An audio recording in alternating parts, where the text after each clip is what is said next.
वो ground operation की दे रहा था धमकी। कौन? अमेरिका। हां, दे रहा था ना कि हम तो ईरान में घुसेंगे, ये कर देंगे, वो कर देंगे।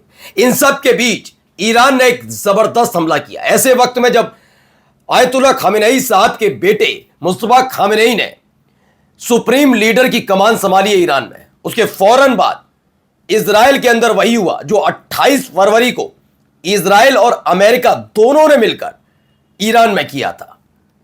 नेतन्याहू और उनका एक लाडला और नफरती मंत्री दोनों के घर पर भारी बमबारी हो गई।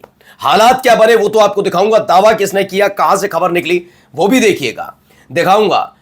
इजराइल का एक भी ऐसा शहर नहीं बचा जहां तबाही ना हुई हो। ये कब हुआ?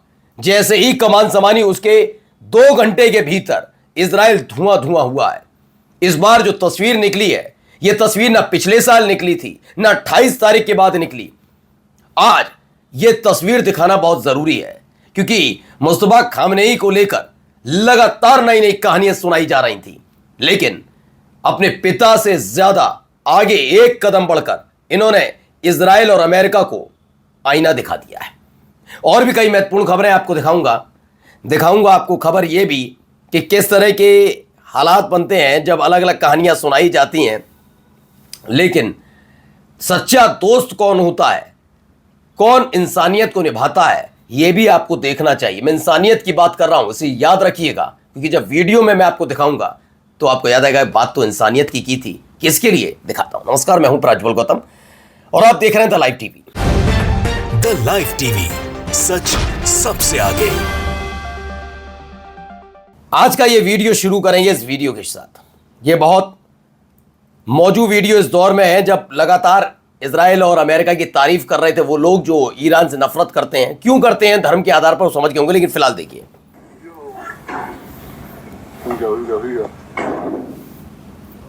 ये देखिए, ये 2-3 तस्वीरें अलग अलग तरीके से जो निकलकर सामने आई। ये कोई छोटा मोटा इलाका नहीं है इजराइल का। जो दावा है वो दावा सुनकर आप भी हैरत में पड़ जाएंगे दोस्तों। क्या वही कर दिया ईरान ने जो इजराइल और अमेरिका ने 2 लोगों ने मिलकर किया था? अरे दुनिया की सबसे बड़ी शक्ति मानता अमेरिका अपने आप को, अपने दोस्त को नहीं बचा पाया।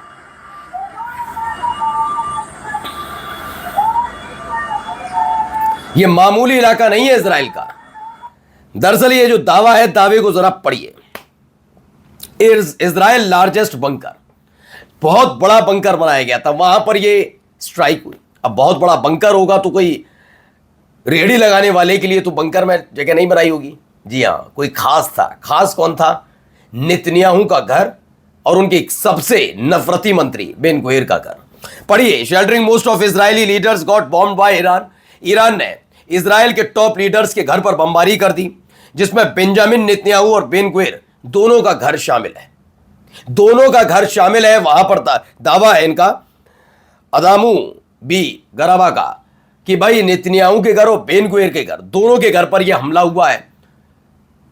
जैसे खामेनेई साहब से लेकर राष्ट्रपति भवन से लेकर इधर उधर हमले की बात की जा रही थी ना 28 तारीख को।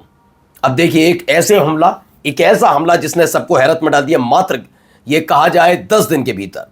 और देखिए अगली खबर देखिए। अब कुछ वीडियोस दिखाने जा रहा हूं कैसे इजराइल धुआं धुआं हुआ। एक का एक हुई बमबारी है मुस्तफा खामेनेई के सुप्रीम लीडर बनते ही। ये वीडियो निकलकर सामने आई। एक और देखिए। बीच गड्ढा। जिस भी देश में आप रहते हैं इस तस्वीर वीडियो को देखकर अंदाजा लगा सकते हैं रिहायशी इलाका होगा, है ना। सेंट्रल इजराइल में बेट याम और तेल अवीव के होलोन में ईरान का हमला। धमाके के बाद तेल अवीव में उठता धुआं। ईरान से हुए मिसाइल हमले में 2 लोगों की हालत गंभीर है। एक की मौत की खबर है। इसकी पुष्टि भी हुई है कि एक की मौत हो गई है। अब कुछ और वीडियोस देखते चलिए। यह भी एक वीडियो गाड़ियों पर देखिए। इतना तेज धमाका था, ये गोलीबारी नहीं है, हमला था। कि गाड़ी की हालत क्या है।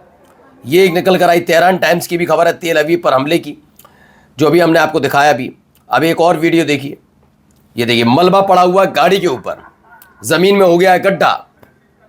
ये देखिए हर तरफ मलबा पड़ा हुआ है।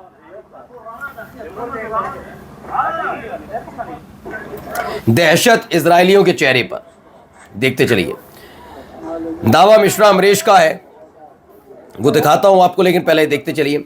हाल ही में ईरान द्वारा तेल अवीव पर किए गए बमबारी से हुई तबाही के प्रभाव। खबरों के मुताबिक 2 इजरायली मारे गए। खबरों के मुताबिक 2 इजरायलियों का दावा कर रहे हैं। इन सब के बीच एक और वीडियो बहुत तेज रफ्तार से निकलती हुई देखिए, बहुत करीब से। आरटी की खबर है।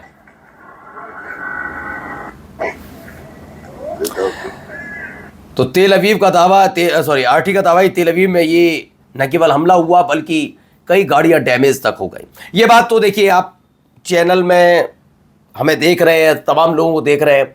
हमने आपसे पहले भी कहा, हम तो पुख्ता जानकारी लेकर आते, फालतू की खबरें हमें दिखाने की आदत भी नहीं कि हम 2 जून 2025 के हमलों को दिखाएं। हमारा एक सटीक है कि सही और सटीक जानकारी आप तक जानी चाहिए। ये तेल अवीव बेनियट और तेल अवीव के होलोन में जो हमला हुआ उसकी तस्वीर है। अब एनडीटीवी ने भी दावा कर दिया ईरान का तेल अवीव पर मिसाइल अटैक, एक इजरायली की मौत हुई है। अच्छा, इतना आसान क्यों है? मैंने पहले भी बताया आपको, ये प्योर चल रहा है ईरान का पहला, ये पहला जिसके बारे में अमेरिका भी नहीं जानता था। मैं ये नहीं कह रहा मिसाइल ड्रोन नहीं जानता होगा, उसे ये मालूम ही नहीं था कि स्ट्रेटेजी ऐसी भी बनाई जा सकती है जिसके आखिर में अमेरिका का एक भी घातक से घातक, खूंखार से खूंखार हथियार काम नहीं आएगा। आप इंटरसेप्ट कैसे करेंगे बिना रडार के? क्या हालत कर दी है, रडार सिस्टम ही काम नहीं कर रहा है। और रडार सिस्टम काम नहीं कर रहा है, उसका मतलब आपका आसमान खुला हुआ है। कोई ऐसा थोड़ी ना पिंजरा लगा दोगे इजराइल में कि पिंजरा लगा दिया आपको मिसाइल नहीं जाएगी।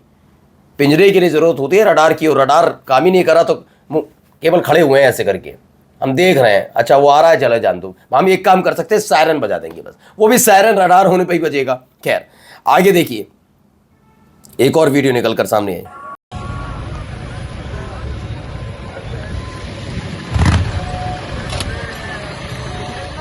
तो ईरान से दागी गई मिसाइलों के वॉरहेड इंटरसेप्शन के बाद फिर बिखरे। सेंट्रल इजराइल में एक निर्माण स्थल पर गिरने से एक व्यक्ति की मौत हुई, गंभीर रूप से घायल हो गया।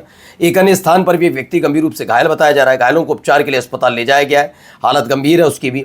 अब देखिए अलग अलग जगह क्या हालत हो रही है। अमेरिका के मित्र देशों के यहाँ कितना स्वागत, कितना इज्जत की जा रही है अमेरिका की इजराइल की। देखिए इजराइल का झंडा, अमेरिका का झंडा दिख रहा होगा और लोगों के हाथों में ईरान का झंडा दिख रहा होगा। ये अंतर है और ये आना भी था। देखिए मैंने कहा ना, आप एक दौर होता था जब इंटरनेट का जमाना नहीं था, जब लोगों को पता ही नहीं था कि ये भी हो सकता है, वो भी हो सकता है, इधर भी हो सकता है। नहीं नहीं, सबको लगता था, और मैं अपनी कह रहा हूँ, खुलकर बता रहा हूँ। देखिए इसमें मैं इधर उधर की बात नहीं करूँगा। जब बहुत शुरुआत, बहुत बता रहा हूँ, ये बात है 2005-6 की, तब हमें लगता था ये क्या है गजा वालों को, क्या फिलिस्तीनियों को दिक्कत है इजरायलियों से, क्योंकि इस तरह की चीज़ें बताई और दिखाई जाती हैं। जब आप पढ़ते हैं, क्योंकि सबसे ज़रूरी है शिक्षा, जब आप पढ़ेंगे तब आपको पता लगेगा सच्चाई क्या है।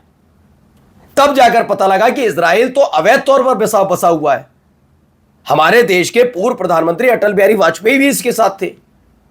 अब वालों की बात नहीं कर रहा हूं, इनका तो रवैया ही अलग है, लेकिन वो दौर अलग था जो सच्चाई स्वीकार करता था। राजनेता भी, हर एक देश का राजनेता, सब जानते हैं फिलिस्तीनियों की जमीन पर कब्जा करके बैठे हुए इजरायली, है ना। तो पढ़ेंगे लिखेंगे तब पता लगा। जब अब धीरे धीरे पत्रकारिता करने के दौरान पढ़ा लिखा, तब पता लगा ये तो घुसपैठ कर रखी है इन लोगों ने। और जब घुसपैठ आप अपने देश में बर्दाश्त ना करें तो वो क्यों बर्दाश्त करें? और बर्दाश्त ना करके जब आप अपने देश में घुसपैठ करने वालों को तगड़ा जवाब दें तो आप कहे जाएं क्रांतिकारी।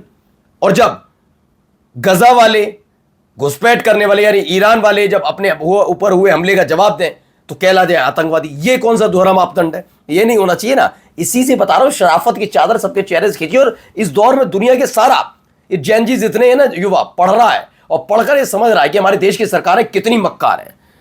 सब देख रहे हैं। कनाडा में हो रहा है, अलग अलग जगह। अरब देशों में भी इतनी हिम्मत नहीं होगी, जानते कि उनके देश की जनता पढ़ी लिखी हो गई है।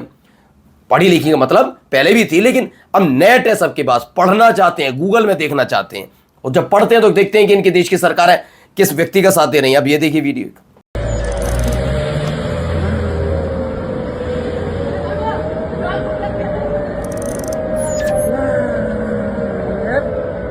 बाथरूममा आगो लाग्यो यार, ला अनि अहिले भर्खरै बम फोडेको यार।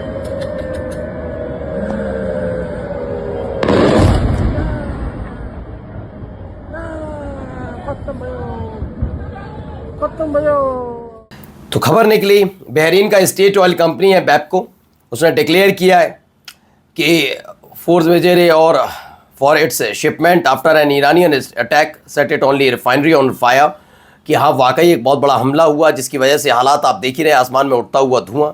अब देखिए ये एक तस्वीर देखिए, ये बहुत ज़रूरी तस्वीर है इस दौर की, जिस दौर में इंसानियत की बात तो कम से कम कर ली जाती है, लेकिन कौन कर रहा है। ईरान का एक शिप जो गया था हमारे देश के बुलावे पर, हमारे बिल्कुल घर के पास आया था, वो लौट रहा था, उस पर दोगले अमेरिका ने पनडुब्बी से हमला किया। मदद के लिए कौन आया? श्रीलंका। यह इच्छा शक्ति नहीं होनी चाहिए थी क्या? आप कितने ही राष्ट्रभक्त हों, लेकिन सच्चाई स्वीकार करनी चाहिए हर एक को। मैं भी राष्ट्रभक्त हूं। भारत के खिलाफ जो जहर उगलेगा, भारत के खिलाफ, कोई एक प्रधानमंत्री के बारे में नहीं कहूंगा, भारत के खिलाफ जो जहर उगलेगा उसकी ऐसी कम तैसी। और इसीलिए मैंने हमेशा कहा डोनाल्ड ट्रंप एक दोगला आदमी है और अमेरिका सबसे बड़ा दोगला है। इजराइल की हैसियत नहीं, मैं तो कहता हूं इजराइल से संबंध क्यों, क्या है इजराइल? मुझे एक टेक्नोलॉजी बताइए जो हमारे पास नहीं है या फिर और देशों से नहीं ले सकते। क्या है इजराइल पे ऐसा? क्या ओ माय गॉड, इजराइल से दोस्ती जरूरी है, ईरान से नहीं। मैं ईरान की 4 खूबियां बता दूंगा इजराइल की, सिर्फ आप पानी फिल्टर कर लेता समुंदर वाला, लाए थे, हो गया। कितना पानी रिफाइन करके हमारे यहां पास तक पहुंच रहा है। क्या लाए आप? हम मोसाद सुनते थे, उसकी औकात नहीं रही मोसाद की। वो दूसरे देशों में घुसकर दंगा भड़काने के अलावा क्या शांति लाने का काम करता? कुछ नहीं। हमने 2 ही सुना, टेक्नोलॉजी तो उसके पास थी नहीं, ये खुद दूसरों की जमीन पर कब्जा करके बैठा हुआ। तो इजराइल तो मैं पूछता भी नहीं हूं। अब आई बात अमेरिका की। अमेरिका शुरुआत से दोगला रहा, शुरुआत से। जो हमारा चिर प्रतिद्वंदी है पाकिस्तान, उसे फंडेड कौन करता रहा और आज भी कौन फंडेड करता है? असीम मुनीर को कौन समर्थन करता है? असीम मुनीर को हीरो कौन बताता है? ये ट्रंप। और फिर भी हम मानेंगे नहीं अमेरिका सही कर रहा है। सोच लीजिए, हमारे कहने पर आया था ये शिप ईरान का, और उसका जब उस पर हमला हुआ तो चिंता नहीं की श्रीलंका ने। श्रीलंका अगर देखा जाए मेरे देश के मुकाबले, मेरे भारत देश के मुकाबले छोटा सा है, लेकिन उसने चिंता नहीं की अमेरिका गुस्सा होगा, क्या करेगा, आग बबूला हो जाएगा। उसने मदद की ईरान के उस शिप की। और करनी किसे चाहिए थी, ये कमेंट करके जरूर बताइएगा। नमस्कार।